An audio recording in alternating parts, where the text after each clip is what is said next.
Today's lesson is called the Pantheon, where ancient Rome comes alive.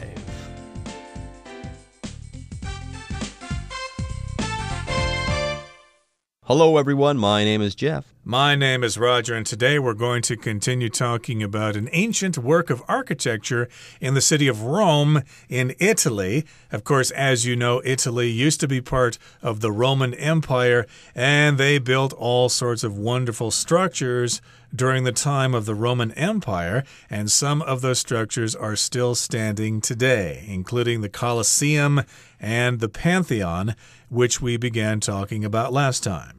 Yep, the Colosseum is still there. Can you go watch a football game there or some soccer or something like that? Can you see gladiators duke it out and battle one another like they once did a long time ago?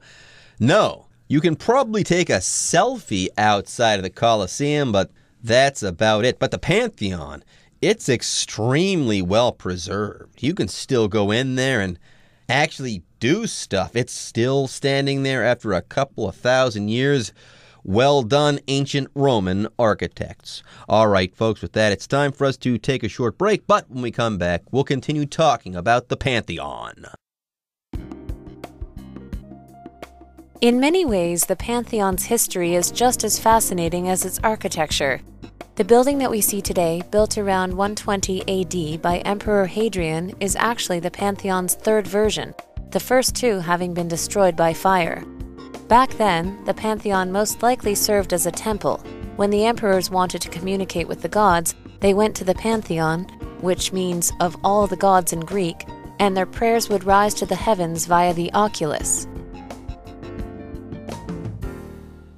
各位好，第一部分我们看到单字 version 这个字是名词，指版本、事物的变化形式。例如 I have an older version of that game, so it probably won't run on your computer. 我的游戏是旧版的，所以它可能没办法在你的电脑上玩。或是 I like the slow version of this song much better than the fast one. 我喜欢这首歌比较慢的版本，更胜于快版。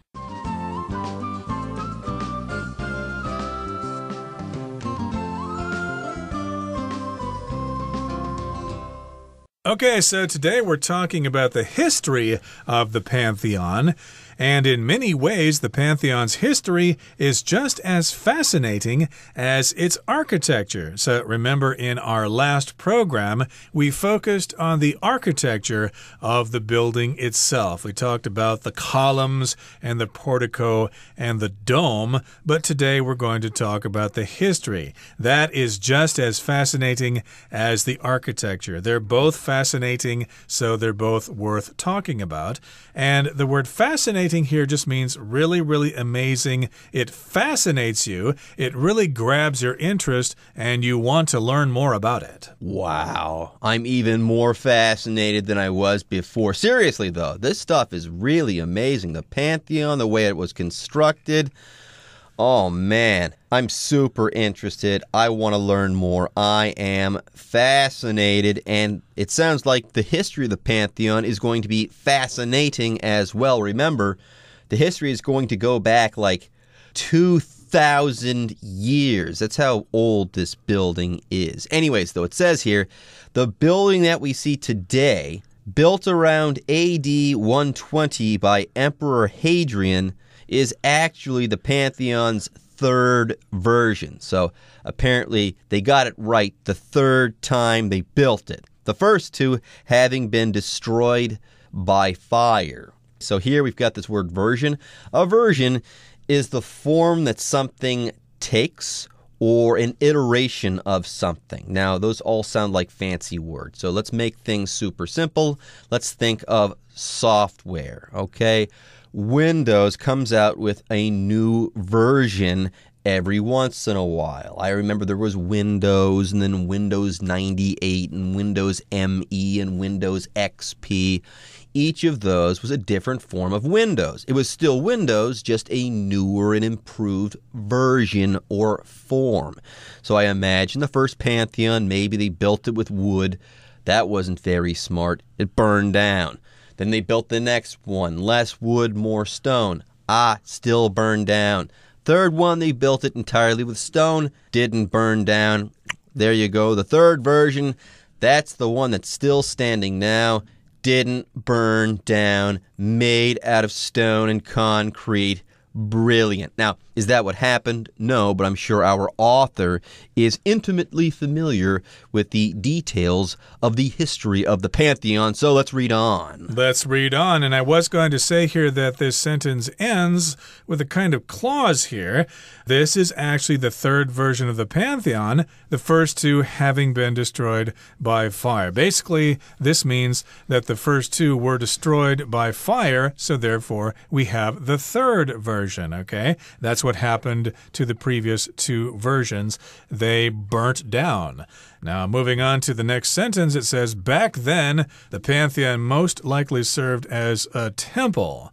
When the emperors wanted to communicate with the gods, they went to the Pantheon, which means of all the gods in Greek, and their prayers would rise to the heavens via the oculus. Okay, so first of all, let's talk about the beginning part of this sentence. Back then, back at that time, around AD 120, the Pantheon most likely served as a temple. They don't know this for sure. They're not 100% sure, but it probably served as a temple. It most likely served as a temple. To serve as just means that is its role, that is its function. There you go. So the ancient Romans were pagan. They had many different gods. And here it says emperors. They would want to communicate with the gods, maybe make some sacrifices, stuff like that. So they would go to the Pantheon, the temple there. And the Pantheon, by the way, that means of all the gods. So you would communicate with all the gods when you're in the Pantheon. And their prayers would rise to the heavens there, to the gods, by way of the oculus, that hole in the top of the Pantheon. How about that? Now, the Pantheon is no longer a temple. Actually, Rome is no longer a pagan country. It's one of the most Catholic countries on the planet. So there is going to be a change in the Pantheon, and we're going to learn about that right after this break. Will the Pantheon stay a temple? No way. It's going to become a church. In 609 AD, the Pantheon was converted into a Christian church, and it still functions as one today. Masses are held there regularly, including the annual Mass for the Feast of the Pentecost, for which thousands of rose petals are dropped into the Pantheon via the oculus to represent the Holy Spirit's arrival on earth. The Pantheon's architectural style has been copied many times over the centuries. A similar building, the Pantheon, was constructed in the late 18th century in Paris, and the rotunda, designed by Thomas Jefferson, was built on the grounds of the University of Virginia in the early 19th century. 第二部分，我们看到名词 Mass， 意思是弥撒。例如 My grandmother used to go to Mass every Sunday morning. 我的祖母以前每周日早上都会去望弥撒。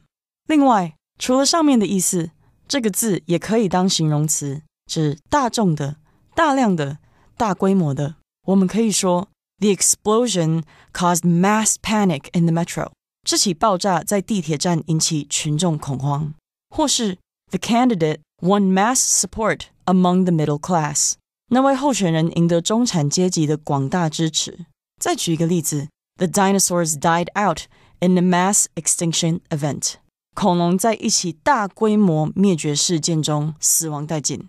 再补充一个相关片语 Put something into mass production 表示将某物投入量产，像是 The price of the toy dropped sharply after it was put into mass production 那种玩具量产后价格便大幅降低了。再来我们看到单字 petal 这个字是名词，意思是花瓣。例如A bee landed on the petal of the flower. 一只蜜蜂降落在一朵花的花瓣上。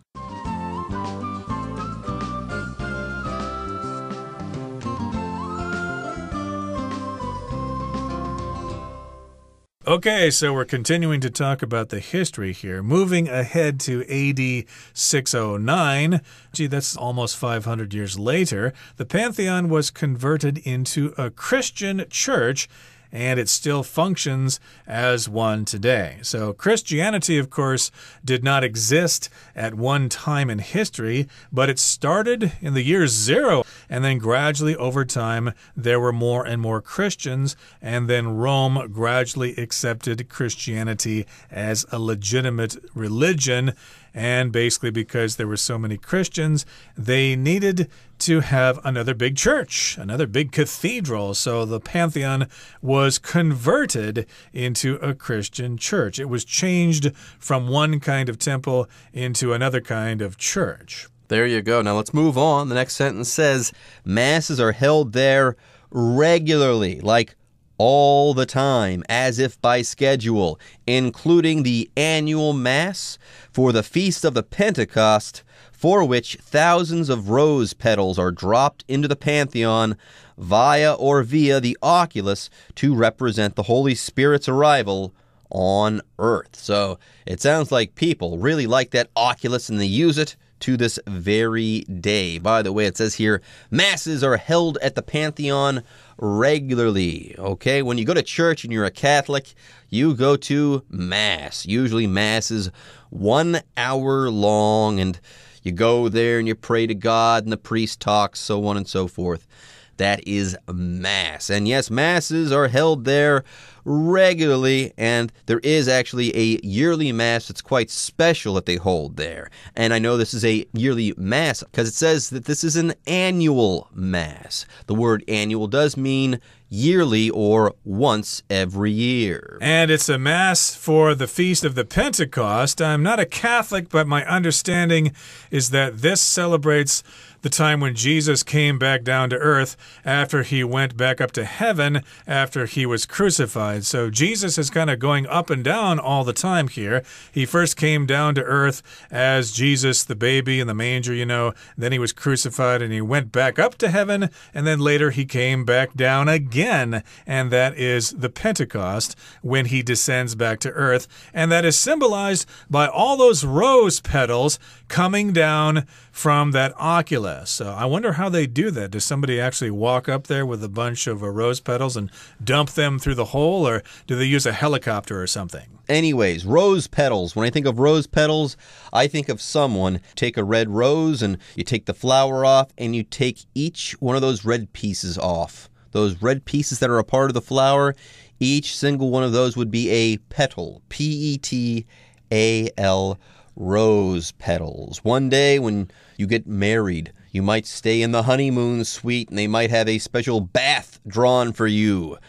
There'll be rose petals in the water. Oh, so romantic. Anyways, let's move on. The Pantheon's architectural style has been copied many times over the centuries. A similar building, the Pantheon, was constructed in the late 18th century in Paris, and the rotunda, designed by Thomas Jefferson, was built on the grounds of the University of Virginia in the early 19th century. So there you go, the Pantheon. It still stands there in Rome, and let's say if you can't get to Europe, let's say you're in America, you can see something that has been inspired by the Pantheon at the University of Virginia. And get this, it's called the Rotunda, and it was designed by Thomas Jefferson. Yes, that Thomas Jefferson, that former president and the person who wrote the Declaration of Independence. All right, everyone, with that, it's time for us to take a short break, but don't go away. When we come back, we'll be wrapping up our article on the Pantheon.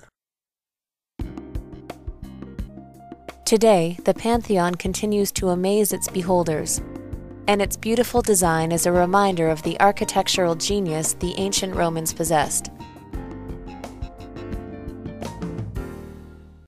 第三部分，我们看到名词 beholder， 意思是观看者，像是 beauty is in the eye of the beholder， 这表示美不美丽见仁见智，情人眼里出西施。例如 I don't really like the painting, but beauty is in the eye of the beholder.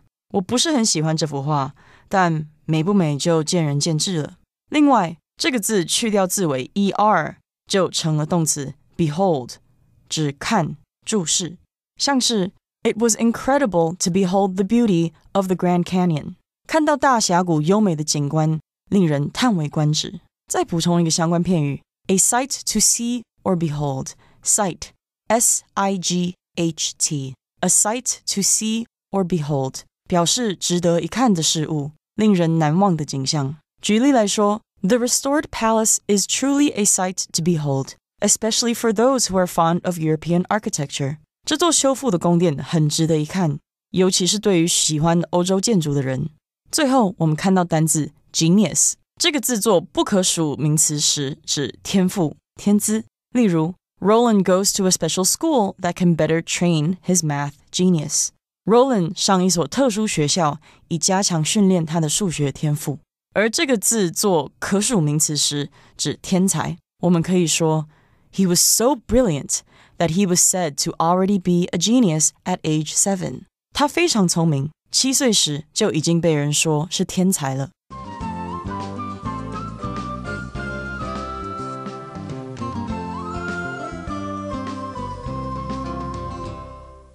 Okay, where we just left off, we were talking about different kinds of buildings around the world that were inspired by the Pantheon. But of course, it's best to see the real thing itself with your own eyes. So indeed, today, the Pantheon continues to amaze its beholders. That's somebody who beholds something, or someone who looks at something and they're awed by that thing. Behold, Taipei 101, the tallest building in Taiwan. Ooh, it's so breathtaking. And that's what's going to happen to you. If you behold the Pantheon, you're going to lose your breath.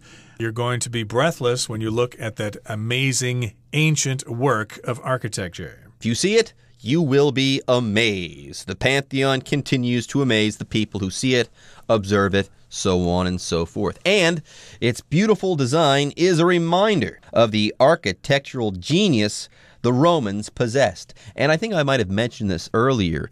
Roman concrete, though they did not have the technology to reinforce their concrete, there are some advantages to Roman concrete that we still haven't quite figured out. Like some of their concrete is still around to this very day. Like they built some harbors and stuff and used concrete, and that concrete is still intact thousands of years later. Whereas humans nowadays, when we build concrete near the ocean, the salt water eats away at it and destroys it quite quickly. We don't know exactly how the Romans built concrete that just lasts and lasts and lasts. So, yes, you can say that there was some genius engineers and architects there in ancient Rome. Anyways, yes, genius. When we say that someone has genius, we say that they have an unbelievable talent, a talent that we just can't account for in some way, okay? Some people think, if I just practiced enough, let's say at the piano,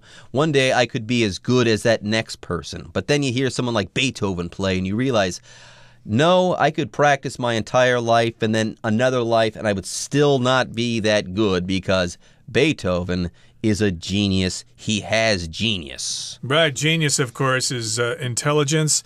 And the Romans possessed that intelligence. To possess just simply means to have something, to have that control. They possessed this genius for architecture, just like the ancient Chinese did. Okay, that brings us to the end of our explanation for today. It's time now to listen to our Chinese teacher.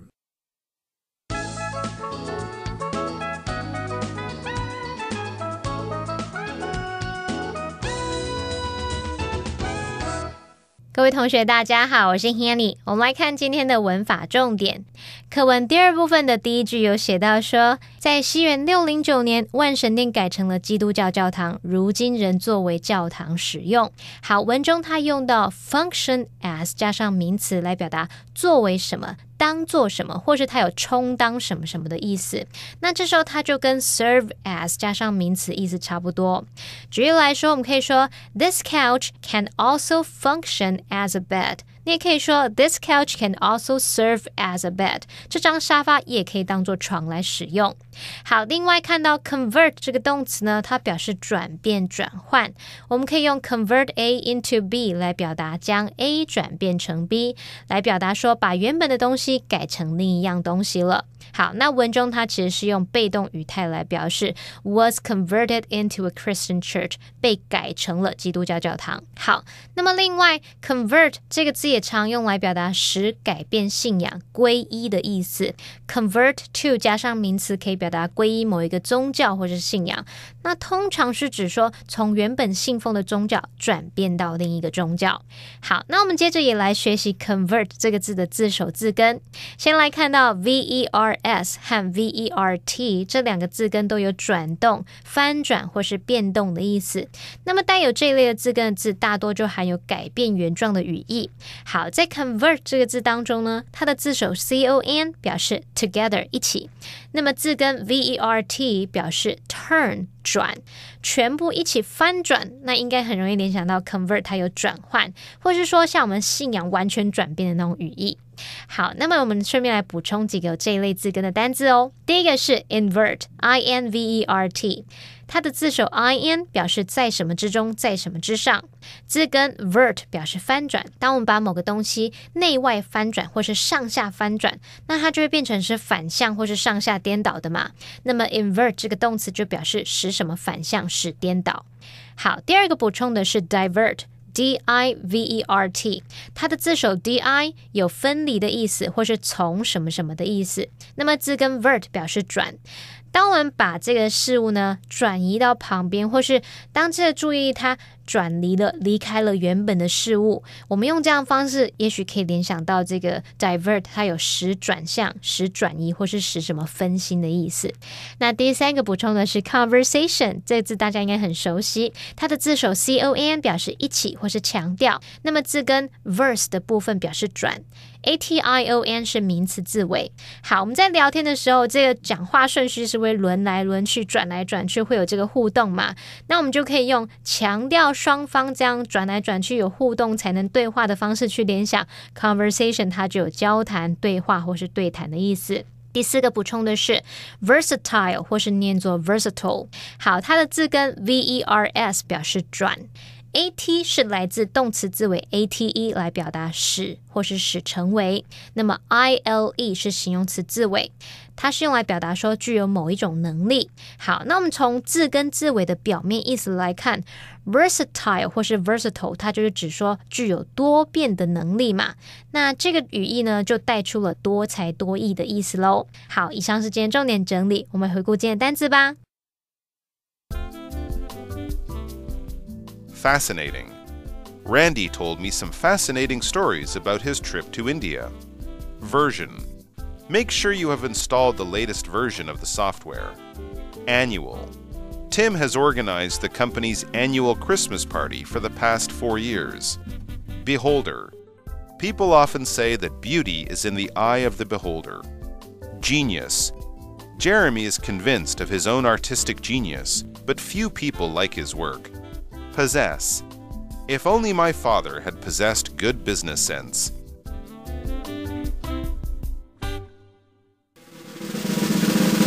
Discussion Starter starts now! Here's our discussion starter for today. The question is, what did you find most interesting about the Pantheon? I thought it was fascinating that the Romans had the ability to build the Pantheon the way that they did, that they could taper the walls and the dome in the way that they did is fascinating. They were able to build things symmetrically and also build those walls and that dome thinner and more lightly as it went up there towards the oculus so that structure would never cave in. Well, the columns of the portico were really what interested me because I recently read a book about some guy whose family made gravestones out of granite. So now I've got this interest in geology. So I'd really like to know all about granite and how they produce granite in the mountains of Egypt. Well, everyone, today's article has come to an end, and I sure hope you guys enjoyed reading and learning along with us. I am Jeff. I am Roger. See you next time.